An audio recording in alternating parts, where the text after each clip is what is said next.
प्यारे देशवासियों, नमस्कार। मन की बात यानी देश के सामूहिक प्रयासों की बात, देश की उपलब्धियों की बात, जन जन के सामर्थ्य की बात। मन की बात यानी देश के युवा सपनों, देश के नागरिकों की आकांक्षाओं की बात। मैं पूरे महीने मन की बात का इंतजार करता रहता हूं ताकि आपसे सीधा संवाद कर सकूं। कितने ही सारे संदेश, कितने ही मैसेजेस। मेरा पूरा प्रयास रहता है कि ज्यादा से ज्यादा संदेश को पढूं, आपके सुझावों पर मंथन करूं। साथियों, आज बड़ा ही खास दिन है। आज एनसीसी दिवस है। एनसीसी का नाम सामने आते ही हमें स्कूल कॉलेज के दिन याद आ जाते हैं। मैं स्वयं भी एनसीसी कैडेट रहा हूं, इसलिए पूरे विश्वास के साथ कह सकता हूं कि इससे मिला अनुभव मेरे लिए अनमोल है। एनसीसी युवाओं में अनुशासन, नेतृत्व और सेवा की भावना पैदा करती है। आपने अपने आसपास देखा होगा, जब भी कहीं कोई आपदा होती है, चाहे बाढ़ की स्थिति हो, कहीं भूकंप आया हो, कोई हादसा हुआ हो, वहां मदद करने के लिए एनसीसी के कैडेट्स जरूर मौजूद हो जाते हैं। आज देश में एनसीसी को मजबूत करने के लिए लगातार काम हो रहा है। 2014 में करीब 14 लाख युवा एनसीसी से जुड़े थे। अब 2024 में 20 लाख से ज्यादा युवा एनसीसी से जुड़े हैं। पहले के मुकाबले 5,000 और नए स्कूल कॉलेजों में अब एनसीसी की सुविधा हो गई है। और सबसे बड़ी बात, पहले एनसीसी में गर्ल्स कैडेट्स की संख्या करीब 25% के आसपास ही होती थी। अब एनसीसी में गर्ल्स कैडेट्स की संख्या करीब करीब 40% हो गई है। बॉर्डर किनारे रहने वाले युवाओं को ज्यादा से ज्यादा एनसीसी से जोड़ने का अभियान भी लगातार जारी है। मैं युवाओं से आग्रह करूंगा कि ज्यादा से ज्यादा संख्या में एनसीसी से जुड़े। आप देखिएगा, आप किसी भी कैरियर में जाए, एनसीसी से आपके व्यक्तित्व निर्माण में बड़ी मदद मिलेगी। साथियों, विकसित भारत के निर्माण में युवाओं का रोल बहुत बड़ा है। युवा मन जब एकजुट होकर देश की आगे की यात्रा के लिए मंथन करते हैं, चिंतन करते हैं, तो निश्चित रूप से इसके ठोस रास्ते निकलते हैं। आप जानते हैं, 12 जनवरी को स्वामी विवेकानंद जी की जयंती पर देश युवा दिवस मनाता है। अगले साल स्वामी विवेकानंद जी की 162वीं जयंती है। इस बार इसे बहुत खास तरीके से मनाया जाएगा। इस अवसर पर 11-12 जनवरी को दिल्ली के भारत मंडपम में युवा विचारों का महाकुंभ होने जा रहा है। और इस पहल का नाम है विकसित Bharat young leaders dialogue. Bharat भर से करोड़ों युवा इसमें भाग लेंगे। गांव, ब्लॉक, जिले, राज्य और वहां से निकलकर के चुने हुए ऐसे 2000 युवा भारत मंडपम में विकसित भारत यंग लीडर्स डायलॉग के लिए जुटेंगे। आपको याद होगा, मैंने लाल किले की प्राचीर से ऐसे युवाओं से राजनीति में आने का आह्वान किया है जिनके परिवार का कोई भी व्यक्ति और पूरे परिवार का पॉलिटिकल बैकग्राउंड नहीं है। ऐसे 1 लाख युवाओं को, नए युवाओं को राजनीति से जोड़ने के लिए देश में कई तरह के विशेष अभियान चलेंगे। विकसित भारत यंग लीडर्स डायलॉग भी ऐसा ही एक प्रयास है। इसमें देश और विदेश से एक्सपर्ट्स आएंगे, अनेक राष्ट्रीय और अंतर्राष्ट्रीय हस्तियां भी रहेगी। मैं भी इसमें ज्यादा से ज्यादा समय उपस्थित रहूंगा। युवाओं के सीधे हमारे सामने अपने आइडियाज को रखने का अवसर मिलेगा। देश इन आइडियाज को कैसे आगे लेकर जा सकता है, कैसे एक ठोस रोडमैप बन सकता है, इसका एक ब्लूप्रिंट तैयार किया जाएगा। तो आप भी तैयार हो जाइए। जो भारत के भविष्य का निर्माण करने वाले हैं, जो देश की भावी पीढ़ी है, उनके लिए ये बहुत बड़ा मौका आ रहा है। आइए मिलकर देश बनाएं, देश को विकसित बनाएं। मेरे प्यारे देशवासियों, मन की बात में हम अक्सर ऐसे युवाओं की चर्चा करते हैं जो निस्वार्थ भाव से समाज के लिए काम कर रहे हैं। ऐसे कितने ही युवा हैं जो लोगों की छोटी छोटी समस्याओं का समाधान निकालने में जुटे हैं। हम अपने आसपास देखें तो कितने ही लोग दिख जाते हैं जिन्हें किसी न किसी तरह की मदद चाहिए, कोई जानकारी चाहिए। मुझे ये जानकर अच्छा लगा, कुछ युवाओं ने समूह बनाकर इस तरह की बात को भी एड्रेस किया है। जैसे लखनऊ के रहने वाले वीरेंद्र हैं, वो बुजुर्गों को डिजिटल लाइफ सर्टिफिकेट के काम में मदद करते हैं। आप जानते हैं कि नियमों के मुताबिक सभी पेंशनर्स को साल में एक बार लाइफ सर्टिफिकेट जमा कराना होता है। 2014 तक इसकी प्रक्रिया यह थी, इसे बैंकों में जाकर बुजुर्ग को खुद जमा करना पड़ता था। आप कल्पना कर सकते हैं कि इससे हमारे बुजुर्गों को कितनी असुविधा होती थी। अब यह व्यवस्था बदल चुकी है। अब डिजिटल लाइफ सर्टिफिकेट देने से चीजें बहुत ही सरल हो गई हैं। बुजुर्गों को बैंक नहीं जाना पड़ता। बुजुर्गों को टेक्नोलॉजी की वजह से कोई दिक्कत ना आए, इसमें वीरेंद्र जैसे युवाओं की बड़ी भूमिका है। वो अपने क्षेत्र के बुजुर्गों को इसके बारे में जागरूक करते रहते हैं। इतना ही नहीं, वो बुजुर्गों को टैक्स सेवी भी बना रहे हैं। ऐसे ही प्रयासों से आज डिजिटल लाइफ सर्टिफिकेट पाने वालों की संख्या 80 लाख के आंकड़े को पार कर गई है। इनमें से 2 लाख से ज्यादा ऐसे बुजुर्ग हैं जिनकी आयु 80 के भी पार हो गई है। साथियों, कई शहरों में युवा बुजुर्गों को डिजिटल क्रांति में भागीदार बनाने के लिए भी आगे आ रहे हैं। भोपाल के महेश ने अपने मोहल्ले के कई बुजुर्गों को मोबाइल के माध्यम से पेमेंट करना सिखाया है। इन बुजुर्गों के पास स्मार्टफोन तो था, लेकिन उसका सही उपयोग बताने वाला कोई नहीं था। बुजुर्गों को डिजिटल अरेस्ट के खतरे से बचाने के लिए भी युवा आगे आए हैं। अहमदाबाद के राजीव लोगों को डिजिटल अरेस्ट के खतरे से आगाह करते हैं। मैंने मन की बात के पिछले एपिसोड में डिजिटल अरेस्ट की चर्चा की थी। इस तरह के अपराध के सबसे ज्यादा शिकार बुजुर्ग ही बनते हैं। ऐसे में हमारा दायित्व है कि हम उन्हें जागरूक बनाएं और साइबर फ्रॉड से बचने में मदद करें। हमें बार बार लोगों को समझाना होगा कि डिजिटल अरेस्ट नाम का सरकार में कोई भी प्रावधान नहीं है। ये सरासर झूठ, लोगों को फंसाने का एक षड्यंत्र है। मुझे खुशी है कि हमारे युवा साथी इस काम में पूरी संवेदनशीलता से हिस्सा ले रहे हैं और दूसरों को भी प्रेरित कर रहे हैं। मेरे प्यारे देशवासियों, आजकल बच्चों की पढ़ाई को लेकर कई तरह के प्रयोग हो रहे हैं।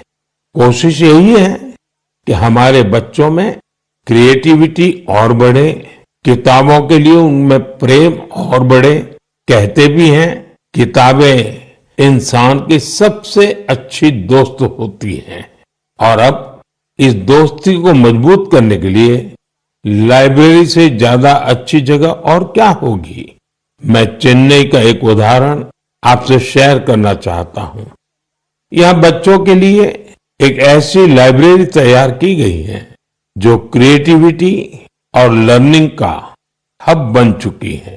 इसे प्रकृत अरिवगम के नाम से जाना जाता है। इस लाइब्रेरी का आइडिया टेक्नोलॉजी की दुनिया से जुड़े श्रीराम गोपालन जी की देन है।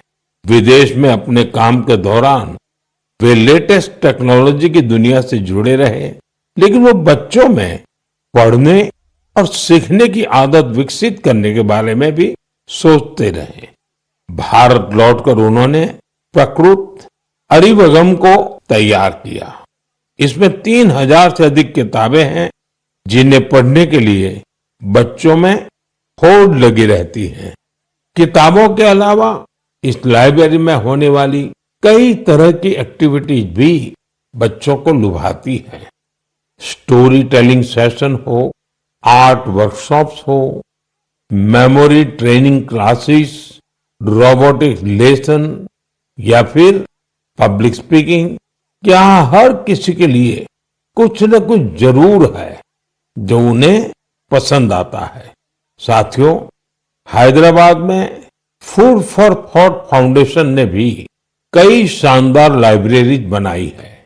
इनका भी प्रयास यही है कि बच्चों को ज्यादा से ज्यादा विषयों पर ठोस जानकारी के साथ पढ़ने के लिए किताबें मिले। बिहार में गोपालगंज के प्रयोग लाइब्रेरी की चर्चा तो आसपास के कई शहरों में होने लगी है। इस लाइब्रेरी से करीब 12 गांवों के युवाओं को किताबें पढ़ने की सुविधा मिलने लगी है। साथ ही ये लाइब्रेरी पढ़ाई में मदद करने वाली दूसरी जरूरी सुविधाएं भी उपलब्ध करा रही है। कुछ लाइब्रेरीज तो ऐसी हैं जो प्रतियोगी परीक्षाओं की तैयारी में स्टूडेंट्स के बहुत काम आ रही है। ये देखना वाकई बहुत सुखद है कि समाज को सशक्त बनाने में आज लाइब्रेरी का बेहतरीन उपयोग हो रहा है। आप भी किताबों से दोस्ती बढ़ाइए और देखिए कैसे आपके जीवन में बदलाव आता है। मेरे प्यारे देशवासियों, परसों रात ही मैं दक्षिण अमेरिका के देश गयाना से लौटा हूं।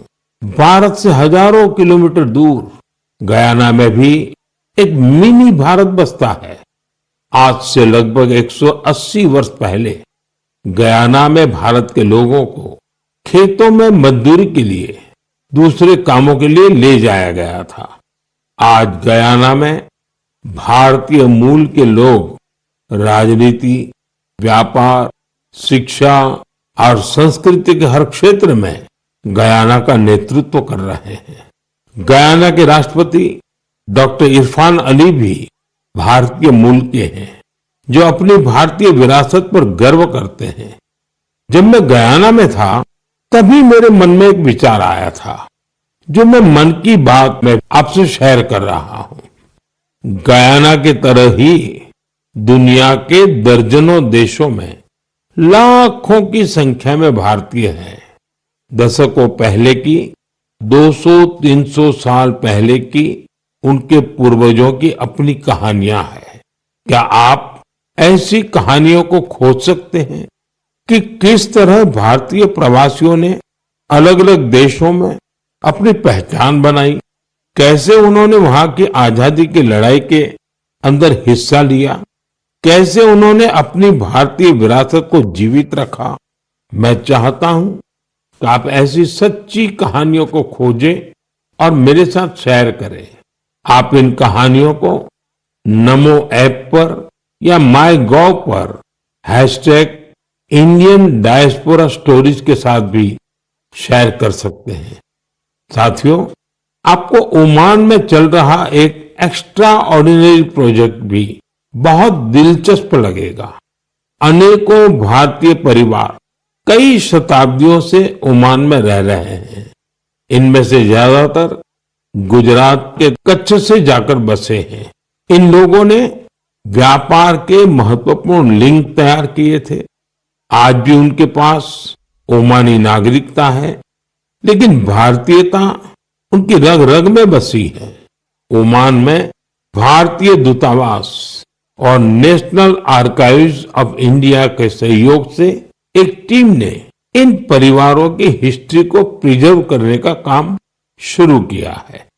इस अभियान के तहत अब तक हजारों डॉक्यूमेंट्स जुटाए जा चुके हैं।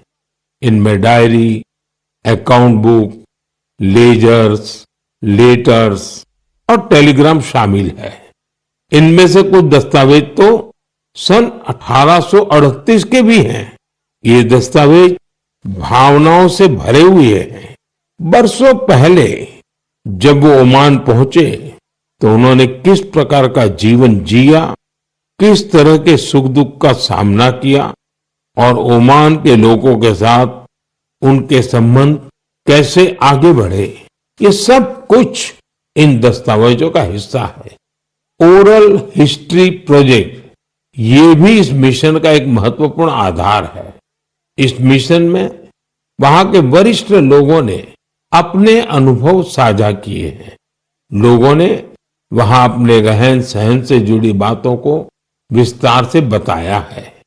साथियों, ऐसा ही एक ओरल हिस्ट्री प्रोजेक्ट भारत में भी हो रहा है। इस प्रोजेक्ट के तहत इतिहास प्रेमी देश के विभाजन के कालखंड में पीड़ितों के अनुभवों का संग्रह कर रहे हैं। अब देश में ऐसे लोगों की संख्या कम ही बची है जिन्होंने विभाजन की विभीषिका को देखा है। ऐसे में यह प्रयास और ज्यादा महत्वपूर्ण हो गया है। साथियों, जो देश, जो स्थान अपने इतिहास को संजो कर रखता है, उसका भविष्य भी सुरक्षित रहता है। इसी सोच के साथ एक प्रयास हुआ है जिसमें गांवों के इतिहास को संजोने वाली एक डायरेक्टरी बनी है।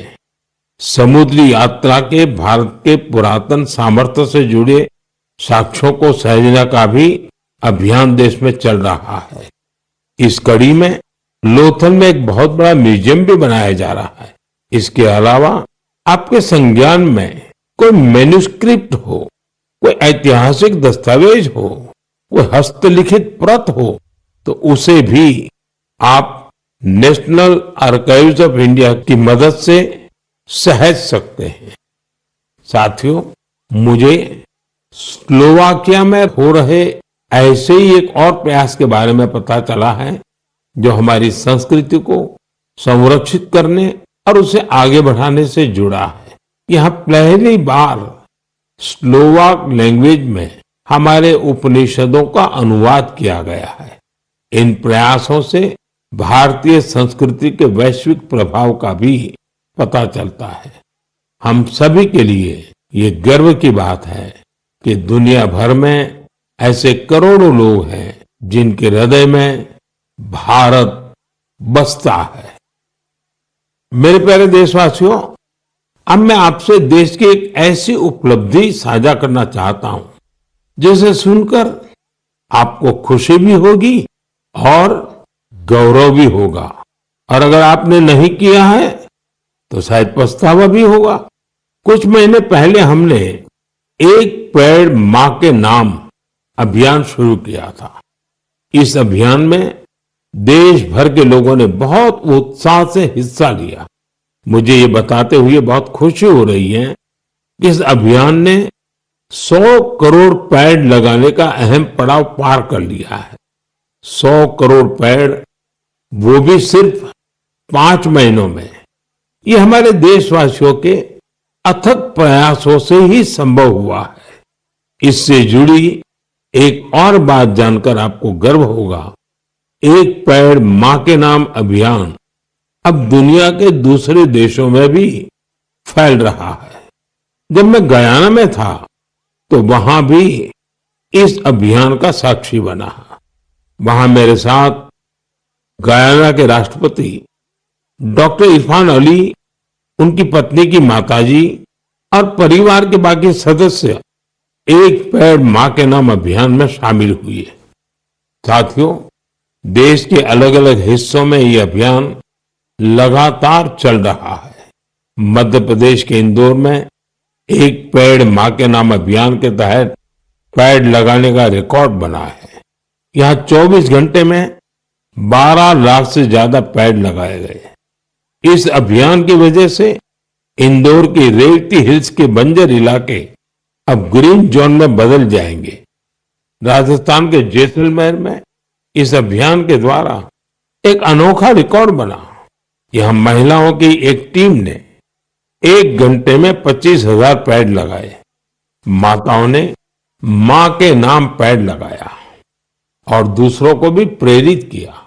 यहां एक ही जगह पर 5,000 से ज्यादा लोगों ने मिलकर पेड़ लगाए। ये भी अपने आप में एक रिकॉर्ड है। एक पेड़ मां के नाम अभियान के तहत कई सामाजिक संस्थाएं स्थानीय जरूरतों के हिसाब से पेड़ लगा रही है। उनका प्रयास है कि जहां पेड़ लगाए जाएं, वहां पर्यावरण के अनुकूल पूरा इकोसिस्टम डेवलप हो। इसलिए ये संस्थाएं कई औषधीय पौधे लगा रही हैं, तो कहीं चिड़ियों का बसेरा बनाने के लिए पेड़ लगा रही है। बिहार में जीविका सेल्फ हेल्प ग्रुप की महिलाओं ने 75 लाख पेड़ लगाने का अभियान चला रही है। इन महिलाओं का फोकस फल वाले पेड़ों पर है, जिससे आने वाले समय में आय भी की जा सके। साथियों, इस अभियान से जुड़कर कोई भी व्यक्ति अपनी मां के नाम पर पेड़ लगा सकता है। अगर मां साथ है तो उन्हें साथ लेकर आप पेड़ लगा सकते हैं, नहीं तो उनकी तस्वीर साथ में लेकर आप इस अभियान का हिस्सा बन सकते हैं। पेड़ के साथ आप अपनी सेल्फी भी mygov.in पर पोस्ट कर सकते हैं। मां हम सब के लिए जो करती हैं, हम उनका ऋण कभी नहीं चुका सकते, लेकिन एक पेड़ मां के नाम लगाकर हम उनकी उपस्थिति को हमेशा के लिए जीवंत बना सकते हैं। मेरे प्यारे देशवासियों, आप सभी लोगों ने बचपन में गोरैया या स्पैरो को अपने घर की छत पर, पेड़ों पर चहकते हुए जरूर देखा होगा। गोरैया को तमिल और मलयालम में कुरुवी, तेलुगु में पिचुका और कन्नड़ा में गुब्बी के नाम से जाना जाता है। हर भाषा संस्कृति में गोरैया को लेकर किस्से कहानी सुनाए जाते हैं। हमारे आसपास बायोडायवर्सिटी को बनाए रखने में गोरैया का एक बहुत महत्वपूर्ण योगदान होता है। लेकिन आज शहरों में बड़ी मुश्किल से गोरैया दिखती हैं। बढ़ते शहरीकरण की वजह से गोरैया हमसे दूर चली गई है। आज की पीढ़ी के ऐसे बहुत से बच्चे हैं जिन्होंने गोरैया को सिर्फ तस्वीरों या वीडियो में देखा है। ऐसे बच्चों के जीवन में इस प्यारी पक्षी की वापसी के लिए कुछ अनोखे प्रयास हो रहे हैं। चेन्नई के कुडुगल ट्रस्ट ने गोरैया की आबादी बढ़ाने के लिए स्कूल के बच्चों को अपने अभियान में शामिल किया है। संस्थान के लोग स्कूलों में जाकर बच्चों को बताते हैं कि गोरैया रोजमर्रा के जीवन में कितनी महत्वपूर्ण है। ये संस्थान बच्चों को गोरैया का घोंसला बनाने की ट्रेनिंग देते हैं। इसके लिए संस्थान के लोगों ने बच्चों को लकड़ी का एक छोटा सा घर बनाना सिखाया। इसमें गोरैया को रहने खाने का इंतजाम किया। ये ऐसे घर होते हैं जिन्हें किसी भी इमारत की बाहरी दीवार पर या पेड़ पर लगाया जा सकता है। बच्चों ने इस अभियान में उत्साह के साथ हिस्सा लिया और गोरैया के लिए बड़ी संख्या में घोंसला बनाना शुरू कर दिया। पिछले 4 वर्षों में संस्था ने गोरैया के लिए ऐसे 10,000 घोंसले तैयार किए हैं। कुडुगल ट्रस्ट की इस पहल से आसपास के इलाकों में गोरैया की आबादी बढ़नी शुरू हो गई है। आप भी अपने आसपास ऐसे प्रयास करेंगे तो निश्चित तौर पर गोरैया फिर से हमारे जीवन का हिस्सा बन जाएगी। साथियों, कर्नाटका के मैसूरू की एक संस्था ने बच्चों के लिए अर्ली बर्ड नाम का अभियान शुरू किया है। ये संस्था बच्चों को पक्षियों के बारे में बताने के लिए खास तरह की लाइब्रेरी चलाती है। इतना ही नहीं, बच्चों में प्रकृति के प्रति जिम्मेदारी का भाव पैदा करने के लिए नेचर एजुकेशन किट तैयार किया है। इस किट में बच्चों के लिए story book, games, activity sheets और जिगसॉ पजल्स हैं। ये संस्था शहर के बच्चों को गांवों में लेकर जाती है और उन्हें पक्षियों के बारे में बताती है। इस संस्था के प्रयासों की वजह से बच्चे पक्षियों की अनेक प्रजातियों को पहचानने लगे हैं। मन की बात के श्रोता भी इस तरह के प्रयास से बच्चों में अपने आसपास को देखने, समझने का अलग नजरिया विकसित कर सकते हैं। मेरे प्यारे देशवासियों, आपने देखा होगा, जैसे ही कोई कहता है सरकारी दफ्तर, तो आपके मन में फाइलों के ढेर की तस्वीर बन जाती है। आपने फिल्मों में भी ऐसा ही कुछ देखा होगा। सरकारी दफ्तरों में इन फाइलों के ढेर पर कितने ही मजाक बनते रहते हैं, कितनी ही कहानियां लिखी जा चुकी है। बरसों बरस तक ये फाइलें ऑफिस में पड़े पड़े धूल से भर जाती थी, वहां गंदगी होने लगती थी। ऐसी दशकों पुरानी फाइलों और स्क्रैप को हटाने के लिए एक विशेष स्वच्छता अभियान चलाया गया। आपको ये जानकर खुशी होगी कि सरकारी विभागों में इस अभियान के अद्भुत परिणाम सामने आए हैं। साफ सफाई से दफ्तरों में काफी जगह खाली हो गई है। इससे दफ्तर में काम करने वालों में एक ओनरशिप का भाव भी आया है। अपने काम करने की जगह को स्वच्छ रखने की गंभीरता भी उनमें आई है। साथियों, आपने अक्सर बड़े बुजुर्गों को कहते सुना होगा कि जहां स्वच्छता होती है वहां लक्ष्मी जी का वास होता है।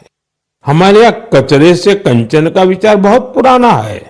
देश के कई हिस्सों में युवा बेकार समझे जाने वाली चीजों को लेकर कचरे से कंचन बना रहे हैं, तरह तरह के इनोवेशन कर रहे हैं। इससे वो पैसे कमा रहे हैं, रोजगार के साधन विकसित कर रहे हैं। ये युवा अपने प्रयासों से सस्टेनेबल लाइफस्टाइल को बड़ी बढ़ावा दे रहे हैं। मुंबई की दो बेटियां का ये प्रयास वाकई बहुत प्रेरक है। अक्षरा और प्रकृति नाम की ये दो बेटियां कतरन से फैशन के सामान बना रही है। आप भी जानते हैं, कपड़ों की कटाई सिलाई के दौरान जो कतरन निकलती है, इसे बेकार समझकर फेंक दिया जाता है। अक्षरा और प्रकृति की टीम उन्हीं कपड़ों के कचरे को फैशन प्रोडक्ट में बदलती है। कतरन से बनी टोपियां, बैग हाथों हाथ बिक भी रही है। साथियों, साफ सफाई को लेकर यूपी के कानपुर में भी अच्छी पहल हो रही है।